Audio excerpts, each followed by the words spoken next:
bon, je vais parler un petit peu de moi. L'État, c'est mon conseiller fiscal qui me l'a dit, hein, le contrôle fiscal que j'ai eu, qui était d'une sévérité infinie et que je conteste dans ses fondements, le résultat, c'est quoi? C'est que je veux plus travailler.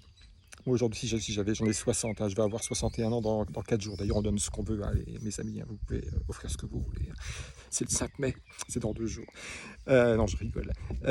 J'ai 60 ans. Aujourd'hui, avec ce qui m'est arrivé, j'ai plus envie de travailler. J'ai envie de profiter, à la limite, j'ai envie d'être au RSA et d'aller à la pêche.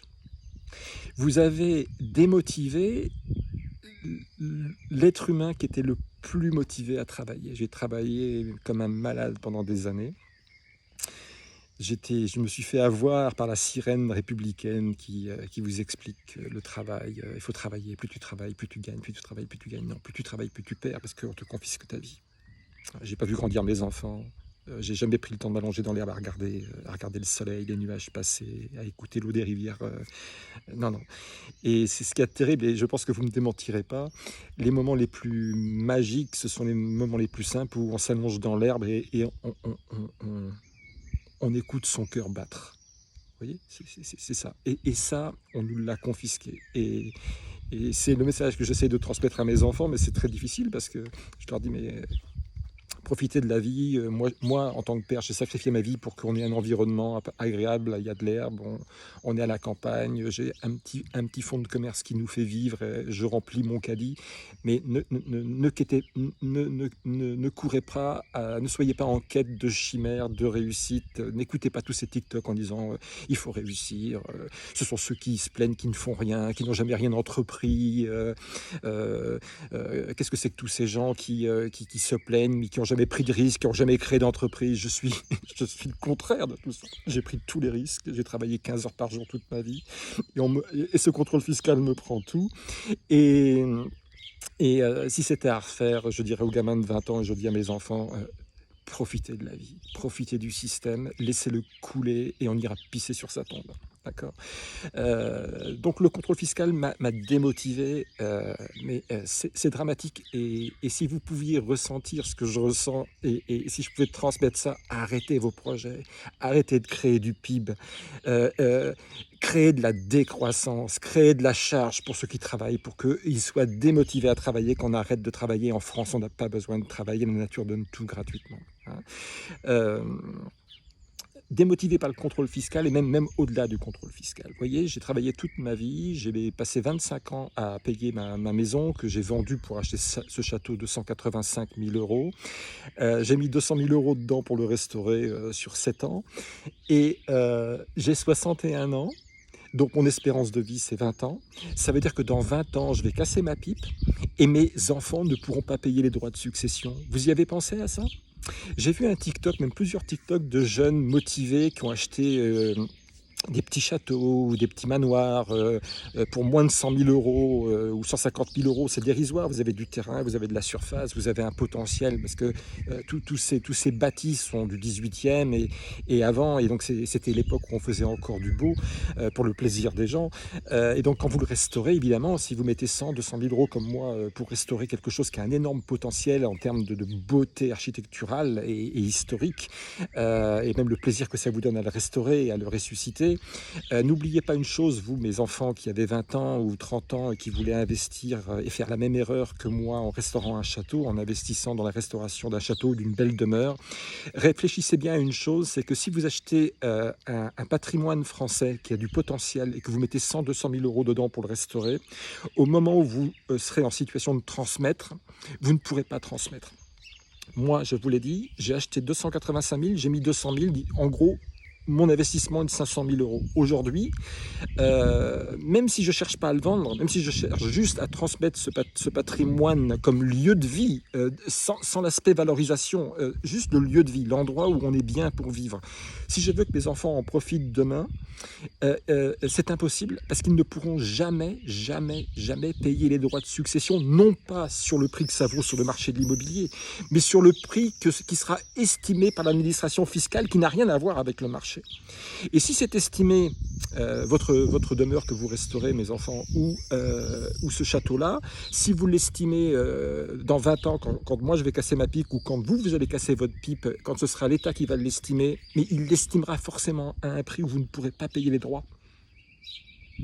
Moi, je suis dans cette problématique aujourd'hui. C'est que ce château, dans 20 ans, il va être en situation d'être transmis, mais mes enfants ne pourront pas payer les droits. Ça veut dire que je sais qu'ils vont devoir probablement renoncer à la succession et que ce château va être à nouveau probablement à l'abandon et qu'il va revenir dans son état de décrépitude dans lequel il était quand je l'ai acheté. Donc ça aussi, ça résonne. Tout ce travail que j'ai fait, juste pour l'usufruit pendant 20 ou 30 ans, mais pas pour l'éternité.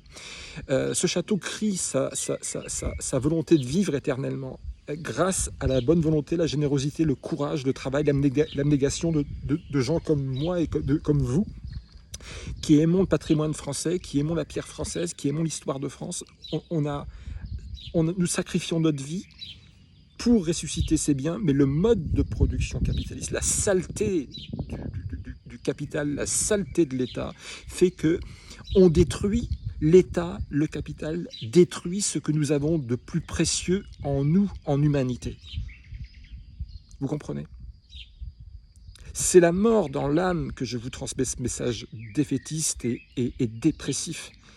Vous avez en face de vous, quand j'avais 20 ans, l'homme le plus motivé qui soit, pour réussir, pour bâtir, selon des valeurs morales, restaurer un château, créer une société, faire son travail différemment par rapport au monde du commerce d'aujourd'hui où les gens achètent, vendent. Le vendeur ne vend que ce qui l'intéresse. Je dirais, le client est secondaire. C'est d'abord, je vais te vendre. Je vais te vendre quelque chose, mais si c'est compatible avec d'abord mes intérêts de marchand. Voilà. Donc, moi, toute ma vie, j'ai essayé de prendre à contre-pied tout ça. J'ai essayé de prendre des décisions toujours très, très courageuses, même qui m'ont créé beaucoup de tort, même dans les recrutements que j'ai faits. J'ai recruté des gens qui étaient en fin de droit au niveau des ACDIC, des gens qui étaient au RSA, des gens qui suppliaient d'être recrutés. Moi, je voulais juste faire confiance à quelqu'un et j'ai jamais sélectionné sur le diplôme. J'ai voulu donner ma chance, c'est-à-dire agir en être humain. J'aurais aimé j'ai tendu la main comme j'aurais aimé qu'on me tendit la main moi quand j'avais 20 ans et je sais que les mains tendues sont rares et c'est pour ça que je prenais beaucoup de plaisir lorsque quelqu'un me semblait digne de ma confiance, lui accorder ma confiance, le recruter, lui donner la chance non seulement de travailler, mais de se former, de comprendre le monde, d'être plus performant, même si demain il me quitte et qu'il travaille ailleurs, mais qu'il ait fait un incrément de valeur en termes de prise de conscience et d'humanité. Mais à chaque fois, je vous le dis sincèrement, à chaque fois que j'ai fait confiance, ça s'est mal terminé. Ça s'est mal terminé. Les gens m'ont toujours trahi. Toujours trahi. Toujours. C'est terrible. J'ai même été poursuivi au prud'homme par quelqu'un à Montargis qui n'a jamais travaillé pour moi.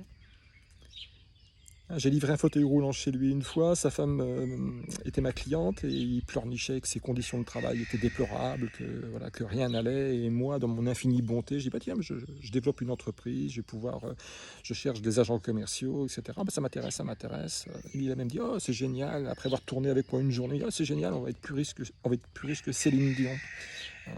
Voilà. Sauf que le temps de créer le contrat de l'agent co, mon avocat en droit des affaires m'a dit il me faut 2-3 jours, la loi vient de changer, je vous finalise le contrat. Et bien, il a profité pour dire qu'il avait bossé, alors qu'il avait tourné avec moi pendant quelques jours, pour dire qu'il avait bossé avec moi. Et donc j'ai dû lui payer 20 000 euros de tout ce que vous savez, salaire, arriéré, non-respect des procédures de licenciement, de machin truc. Évidemment qu'il n'y avait pas de procédure de licenciement parce que je ne l'avais jamais recruté. Donc, voilà. Donc les prud'hommes m'ont condamné à payer 20 000 euros à quelqu'un qui me suppliait en rampant d'être recruté, qui a vu mes enfants grandir, que je tutoyais, que j'ai invité au resto, que je connaissais depuis 20 ans, sa femme, etc. Et je lui ai rendu service. Et dès qu'il a pu me mordre, il m'a mordu. Nous vivons vraiment dans un monde de merde. Je regrette d'avoir à le dire, mais profitez de la vie. S'il y a un message à vous donner, c'est profitez de la vie. Profitez. La vie est un miracle. Profitez.